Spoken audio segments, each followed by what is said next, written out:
కొంతమంది అంటూ ఉంటారు బ్లౌజ్ కుట్టిన తర్వాత ముడతలు వస్తున్నాయి నాకు అని. కొంతమంది ఏమో బ్లౌజ్ టైట్గా ఉంటుంది పట్టేస్తుంది అని. అది ఎందుకు వచ్చిందో ఈ వీడియోలో నేను వివరంగా చెప్తాను. ఇప్పుడు చూడండి, బ్లౌజ్ చెస్ట్ 40 వచ్చింది, ఆర్మ్ హోల్ వచ్చేసి 18. అప్పుడు నెక్ విడత మనం ఎంత తీసుకోవాలి, షోల్డర్ ఎంత తీసుకోవాలి, ఈ వీడియోలో నేను క్లియర్ చేస్తాను. అప్పుడు మీకు ముడతలు రావు, బ్లౌజ్ ఫిట్టింగ్ కరెక్ట్గా కుదురుతుంది.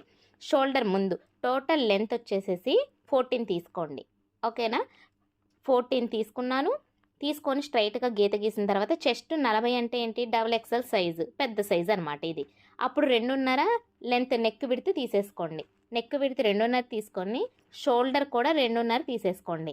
ఇది అన్ని సైజులుగా అంటే కాదు, అంటే మనం సైజుని బట్టి XL XXL దాన్ని బట్టి మనం చేసుకోవాలి. ఇప్పుడు 40 కాబట్టి XXL సైజు. అప్పుడు ఆర్మ్ హోల్ విడితే ఎంత తీసుకోవాలంటే, ఆర్మ్ హోల్ డౌన్ చేస్తాం కదా, ఆర్మ్ డౌన్ మార్కింగ్, అప్పుడు 6 తీసుకోవాలి. 6 కూడా మనము చెస్ట్ సైజుని బట్టే డిసైడ్ చేయాలి. అది కూడా ఆర్మ్ హోలు 8, 18 ఉంది, అందుకని నేను 6 తీసుకున్నాను, ఓకేనా. 6కి మార్కింగ్ చేయండి. 6కి కరెక్ట్గా మార్కింగ్ చేసి దానికి స్ట్రైట్గా ఒక లైన్ గీసేసేయండి. ఇప్పుడు పైన మన షోల్డర్ లెంత్ ఎంత పెట్టుకున్నాము అంతే లెంత్ కింద కూడా మార్క్ చేసి ఒక లైన్ డ్రా చేసేసేయండి. ఒక బాక్స్ లాగా వచ్చిందిగా క్రాస్గా. ఇప్పుడు చెస్ట్ ఎంత ఉందో అంత మార్కింగ్ చేసేయండి. చెస్ట్ 40 అంటే 4 వంతులు 10. 10కి నేను మార్కింగ్ చేసుకున్నా. ఇక్కడ 1 ఇంచ్కి క్రాస్ మార్కింగ్ అనమాట.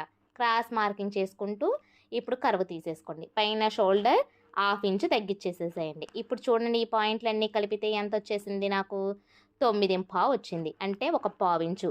ఆల్రెడీ వాళ్ళు నాకు కొంచెం టైట్ పట్టేస్తుంది అన్నారు, అందుకే నేను ఆ 1/2 ఇంచు పెట్టాను. ఇప్పుడు బ్లౌజ్ వాళ్ళు ఇచ్చిన ఆది మెజర్మెంట్ బట్టి నేను చెక్ చేస్తున్నాను. ఇది చూడండి, కరెక్ట్గా సెట్ అయింది, ఓకేనా. ఇప్పుడు క్లియర్ అయిందా మీకు? ఈ వీడియో కనుక నచ్చితే లైక్ చేయండి. ఇలాంటి టిప్స్ కోసం నా ఛానల్ని ఫాలో అవ్వండి. Thank you.